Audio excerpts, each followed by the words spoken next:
We have BJP leader Vinod P. Selvam with us. Thank you so much for speaking to us. Yesterday, the Chief Minister, while speaking in an event, has said that DMK is a party that has stood with Muslims, and he has also claimed that DMK is the one which stood with them during the CAA issue, and also excerpts about Prophet Muhammad has already been included in Tamil Nadu syllabus. How does BJP see this? The DMK, ever since time immemorial, has been following the practice of appeasement. Appeasing certain communities and trying to woo over them by putting down other communities is not new to the DMK. But at the same time, have they actually delivered for these communities is a big no. What is the contribution of DMK or the MK Stalin government to the minority people over the last 4.5 years is very, very questionable. If you look at the BJP, the Hajj committee, the Hajj quota, which is being given, has been substantially increased by over 30% over years for the number of pilgrims who are being sent. And the cost is being borne by the central government itself for doing these programs. So Hajj pilgrimage is being increased. Kashmir, which is a very Islamic state, which was marred by terrorism, is now being completely boosted by tourism. The youth have had livelihood. And over the last 11, 12 years, there's not been any substantial communal clash in India ever since the BJP came to power, whereas when the DMK was in power along with the Congress, we know the number of clashes which kept happening across the country.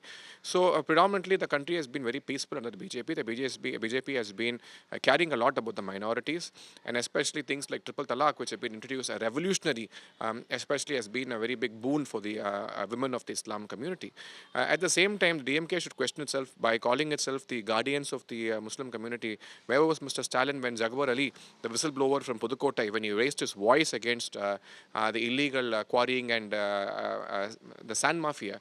He was mowed down by a truck, and what justice was given to him and his family? It's very questionable. So only during election time, Stalin realizes that he's the guardian of Muslims, and he comes out and he organizes one or two events and then he speaks grand things and goes. But that is not enough. The minority communities need development, and the development is being today promised by the BJP. In fact, if we look closely, Islam countries around the world have been conferring the highest civilian honor upon our Honorable Prime Minister. Let it be Kuwait, let it be Egypt, the Order of Nile has been conferred on the Honorable Prime Minister. Let it be Saudi Arabia. Even Palestine has conferred its highest award on Prime Minister in the year 2018. So all these countries have been, the Islamic countries have been honoring and have been speaking great praises of the Prime Minister. Let's not forget that. So just trying to confuse people by peddling lies is not going to help Mr. Stalin. This election, he'll be realizing that very soon. Chief Minister also said, like all parties, because there were multiple Muslim parties in that organization, where he said that all Muslim parties should unite against cheap communal politics of BJP. Exactly. So it's very questionable as to who's doing the communal politics here.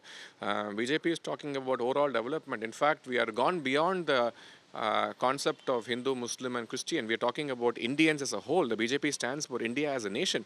And you're still sitting here and talking about communalism and trying to do the divide and rule policy of which has been borrowed from the British, which is quite shameful and ugly. I think it's time that DMK realizes that people have moved along a long way. You're still stuck in language politics and communal politics. We're talking about development. You're talking about division. So development will always win over division. People are realizing that. Yesterday, the Prime Minister has delivered a beautiful speech. He's spoken about Atmanirbhar Bharat and how our development should be based on our country's growth and not dependent on other countries. It's such a bold move, a bold stand, and the entire nation stands with him for his comments. Well, a recent report has come up claiming that while Nandini and Amul have slashed their prices after the GST announcement, Aavin has not yet done so. From Aavin's official end, we've been informed that they are only just delayed. The order has been delayed, but that has turned into a controversy. Obviously, because see, the GST cut is a big boon to the nation, to the people of the nation. It is an early gift for Vijayadashami and for Diwali from the Honorable Prime Minister. But if the benefits are not being passed on to the common man, then what is the purpose behind it? So the Stalin government has always been anti-people. It's very obvious.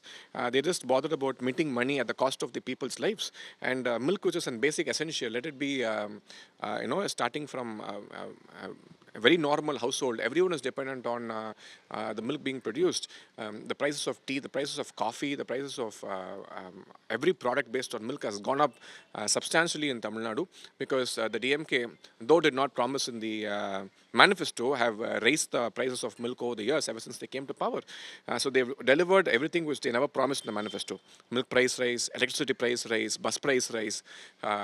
So the prices have been going up constantly. And now when the central government has promised a cut, even when the price of fuel was cut in all the BJP ruled states, the DMK never passed on the benefits to the common man. So they're doing the same thing now. Aavin, which is a state-owned company, is not reducing the price of milk, and the BJP Tamil Nadu, in discussion with our state president, we will be announcing a protest against the DMK government if the prices are not being slashed within the next week's time. Also, DMK, Congress MP Manikam Tagore, while speaking to India Today, he said that anybody who stands against BJP and RSS is welcome, in a way kind of claiming that Vijay Party, Congress seems to be having a soft corner, as it did not, actually, TVK has not yet targeted Congress, only DMK and BJP. How does BJP see this? See, I really feel pity for the Congress. Once upon a time, it was called the Grand Old Party.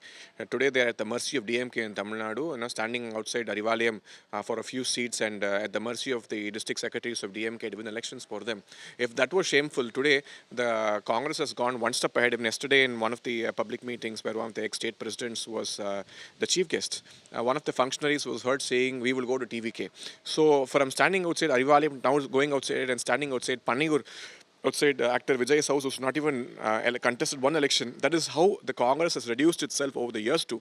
So it's a shame. So I think Mr. Manikam Tagore first has to introspect with what is happening within his party, where all they're going to go open their, stand with arms, asking for a few seats to contest at the mercy of who is a question which they need to ask themselves before commenting on the BJP. Thank you so much. That was very clearly mentioned that if Aavin prices are not yet reduced, BJP would go ahead and conduct a protest on this matter. And what is Congress is doing is, like he claims, that earlier they are at Varivalayam for seats, and now they are doing at Panayur. So this is how BJP sees their reaction in all these matters. With Daniel, Pramod Madhav, for India Today.